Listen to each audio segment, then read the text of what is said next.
And back here in China, director Zhang Yimou's new film Coming Home has been released in theaters nationwide on Friday. Shot in ultra-high definition 4K resolution for the IMAX screen, this is the director's first film since he teamed up with China's Love Vision Pictures.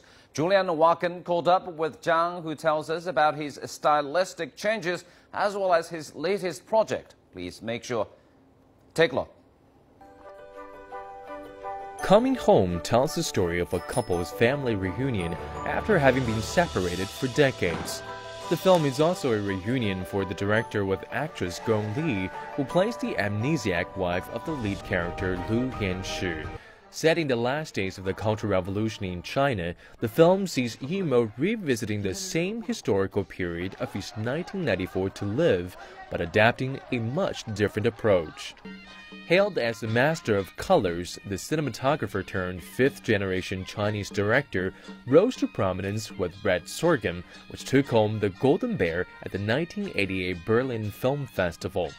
Many of his films explore indigenous customs and cultures and are set against poignant historical backdrops.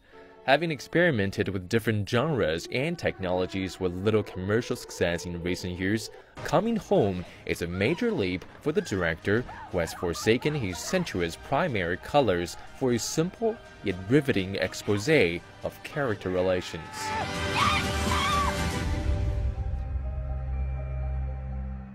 Welcome to our show and congratulations on your new film. With this new film, you said you wanted to return to a state of simplicity where less is more. But for somebody, this must be very difficult for you, for somebody who is used to and who has established a reputation with a very sensuous style.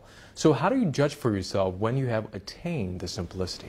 我觉得平静是一种心态。 I think it's a state of mind, and I think especially in a time like right now, when the industry is bustling, you need to be tenacious. And in terms of the film, depending on the genre, you have different ways of dealing with it. For example, in Homecoming, I chose one thread from the original novel and used that as an angle for developing the screenplay. I wanted to leave the hefty history to the background. I want that to be all underneath, and what you see is only one thread alone, and let the details reflect history. When you have opted for this style, you inevitably have to be more comprehensive and meticulous in the preparation. And to make this kind of film, a calm state of mind is very important. When I saw this film, it felt more like a meditation to me. You've let go of the intense primary colors that you're used to and also those fancy camera techniques. And instead, you let the viewers relax into this state of subconsciousness to awaken those sense memories using just the details in the film. And in this film, you've returned to the same historical period as To Live, but the sentiment, of course, is very different. So what revelations or discoveries did you make with this film? 这回电影的方法呢，跟活着是相反的。也就是说，其实它在类型上。 Well, the approach for this film is very different from that of To Live. In terms of genre, they'd be in the same category, actually, because they all deal with the same historical period. You can say To Live is a direct approach to that period, using a few incidents, life and death events to tell the story. In Coming Home, all that is in the background. What you see is one family and how they deal with their hardships bit by bit. It's about making choices and selecting what's most essential. So in that way, it's different from To Live. Actually, I really like making films about the same subject, but using different approaches. I really love experimenting with this, because there is a Chinese adage, stories are all replications, and good stories are replicated well. All the stories are pretty much the same, and why would people still come and listen to your story? It all depends on whether the angle and the way you tell the story is enticing. If it is, people will learn new things from the old story. That's actually the job of the director. Is there a story that has not been told before? I don't think so. So I like telling the same story from different perspectives. In fact, this is a good thing for the director. You learn so much by trying to understand the history, the period, from different angles. I think the reason why I chose to have the bulk of the film tell the story of the character's return home is because I think this touches on something that is very Chinese, a Chinese virtue, a universal virtue. That is what you're faced with now and today, after having gone through all the ordeals and hardships, what you have to hold on to and cherish.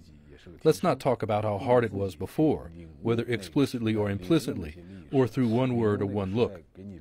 What we talk about today is simply how to face what we have to deal with today. But this kind of tenacity and commitment between people is not that easy, you see. It's easier said than done. And when we see what people do to hold on to this belief, nothing else from the past matters anymore. This is probably the meaning of life.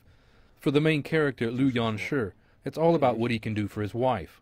All he wants to do is be with her for life. I think this is the theme of the original novel. In the novel, Yang Geling devoted more than 400,000 characters to describing the life of Lu Yanshi, his ordeals, hardships, and journeys. In the end, he goes home holding the ashes of his wife.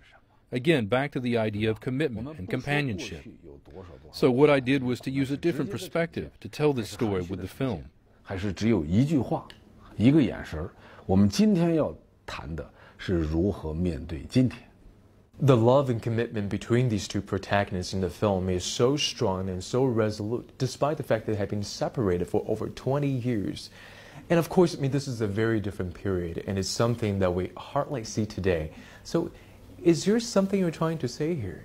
其实我刚才在1个小时以前跟很多90后的对话，我觉得有一个90后的学生说的特别好。他说：“我们让他。” One young girl came up to me during a panel discussion and said it really well. For our generation, when something breaks, we just throw it away. Your film tells us that we need to repair it and mend it. I think this is so well said. It's about repairing or reconstructing. Actually, young people also talk about and have this notion of commitment. It's something we all share. It's a universal emotion and something that we all would like to believe in. We see fewer examples of this today because there are more opportunities, more choices, and more temptations, and people are always in search of it their whole life. But commitment is an idealistic state that everyone wishes to have. I'm not telling young people today to do the same. I simply hope that they'd see through this film what's essential and precious in life. 是一种意识层面的东西，这种珍贵的东西，还是我觉得会被年轻人理解。没错， Well, that's a talk with director Zhang Yimou. Do make sure to tune in again tomorrow for part 2 of Julian's interview with Zhang Yimou, who will be talking about why he's chosen his next project. It's a Hollywood film.